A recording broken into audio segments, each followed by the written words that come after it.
All the grains have to be harvested in the same season, Just for the bottle and bond. just for the bottled blonde. pass. Yeah, yeah. Oh, we're good? All right.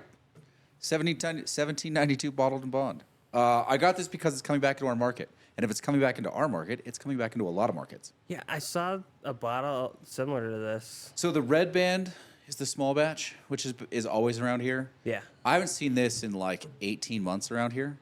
that long. It went missing. There have been a lot of the store picks, not the like corporate foolproof, but there have been a lot of store picks at foolproof. But Okay. this one, the 12-year, the sweet wheat, and the regular foolproof, I haven't seen at all. But this came in, like Total Wine had it, and they're like, you can only buy one. And then I went over to Rayleigh's at Galena, and they had like 6 cases out in a display. So, Yeah, like I'll take two. yeah. And it's not very expensive. It was like $42 or something. Well, that's not bad. But if it's coming back, like I've never had it. I don't think you've ever had it, No, but it's worth giving it a look. I think I've had one of the 17, yeah, 1792s. we've had the 1792 in here. Like Yeah. we had a store pick in here of the full proof, which I like a lot. Their store picks are good. Sweet. There's a lot of fruit, like red fruit, apple mostly. like a red delicious almost. Yeah, like a not so sweet apple, Yeah, or not so. I guess not so sharp, like not so acidic, like a Granny Smith or something. yeah. A little bit of grain. What do you think? On the back of the nose, yeah. I mean, I don't get a ton of youth, but you do get some grain there. I don't think it's just 4 years. I think it's probably 6 or 7. If it's one of the ones that they come out with ever so often. Well, they don't seem to be overselling, like there's Blanton's has been accused. Buffalo Trace with Blanton's has been accused of dumping those barrels at 4 years and 2 months. Right. They're like, get rid of it, dump it, because they just can't sell it. Like they can't produce it fast enough for what they want to sell it. Okay. I don't know that this has got the same sort of cachet. Like it's definitely people see it and they buy it. They'll buy it over a lot of other things, but I don't know that there's a huge. I mean, you might be able to get $20 over retail for this. I don't know if there's a huge secondary market for it. I might be crazy, just a little bit. I feel like I'm picking up licorice on the nose. Not a lot. Black licorice, No. More like like Twizzlers, like red vine. red vine. It could just be because I had some earlier too.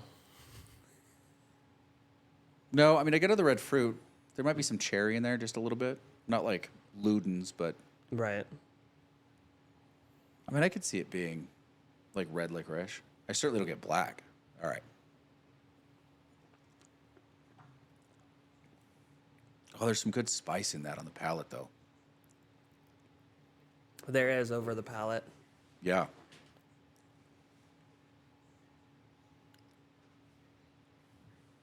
He's got a quizzical look on his face. You can't see it, but I can. No, I really like this. This is good. It's good. It's just there's a weird taste that goes on the back, like down the center of my palate, in the back. Yeah. No, but you still get that sweetness.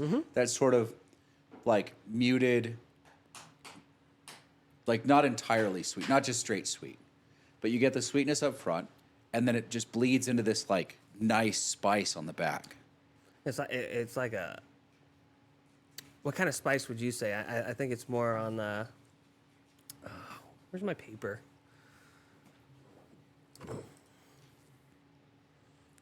No, he's cheating. Again, you can't see it, Listen, I have. but to, I can. Listen, I'm allowed to cheat sometimes. There's a wheel. It helps me. Use the tools that help, right?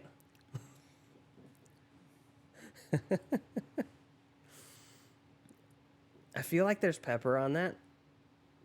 Like black pepper? Yeah, like on the. As it dissipates on the back of the tongue, I get like a spicier note. A little pepper. Yeah. I could honestly like. I don't think it's as much of a reach as it's going to sound. There's a little bit of coriander in there. Coriander. Trying to remember what that flavor is. It's different than the rest of the spices in its family. And I'm wondering if that's what that weird taste is in the back. Is it like kind of center going down? Yeah, I mean, every tongue is going to be a little bit different. Yeah. It's definitely back of the tongue, though. Yeah. Do I sound far away? I hadn't noticed. I feel like I do sometimes. I think you're all right. How do I sound? This is a new mic stand set up for me. It sounds pretty good until Yeah? you go like this. Oh, and then you can't hear anything? Well, that's not so bad. You're not too bad, but no, like when you covered your face to like scratch real quick. Oh, yeah. When I'm like, oh, you can really hear me. Yeah, no, that doesn't work. Hey, you guys. All right, let's give this thing some numbers and get out of here. The nose I like though. The nose is sweeter than the palate. Yeah.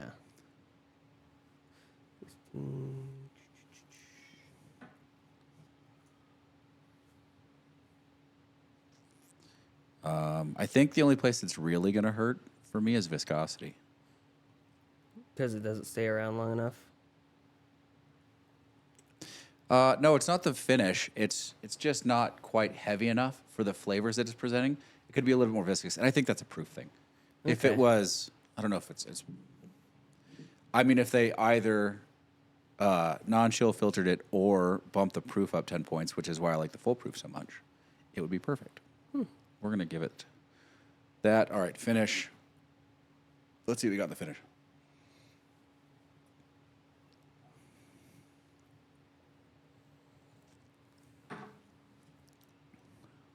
So fancy. I wish just a little bit of the sweetness hung on the finish. Like you said, we get it on the front of the palate, but that back is where it. Yeah, I wish it didn't And- get so sharp on the back of the palate. I wish it was just a little bit smoother. We're gonna give the finish and the viscosity the same. All right. That's what I did.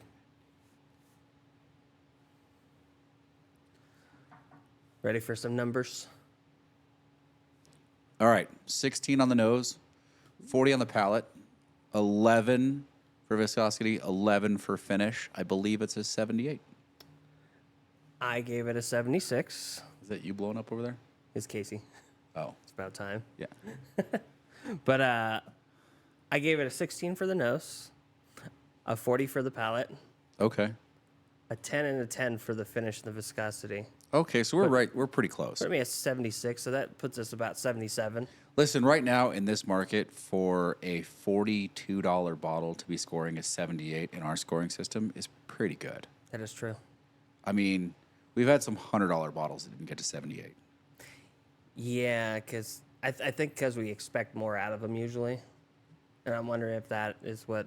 I would love to blind taste that against some better stuff. I bet it stands up to most of it. Better stuff in the same proof point. Like once you Yeah. start jumping proofs, it starts becoming a little unfair because once you go back to the lower proof, everything's gonna taste weaker. Right. But at similar proof points, I bet that stands up to a lot of 100 proofers. It probably will. I mean, the biggest thing is we'll be able to pick it out immediately with the change. Yeah. At least we probably should be able to. Who knows? But we know how our flights usually look. All right. That was our two-man review of the 1792 Bottled and Bond. 77, I'm sure, was the average. That it was. If you see it, pick it up. It's pretty good.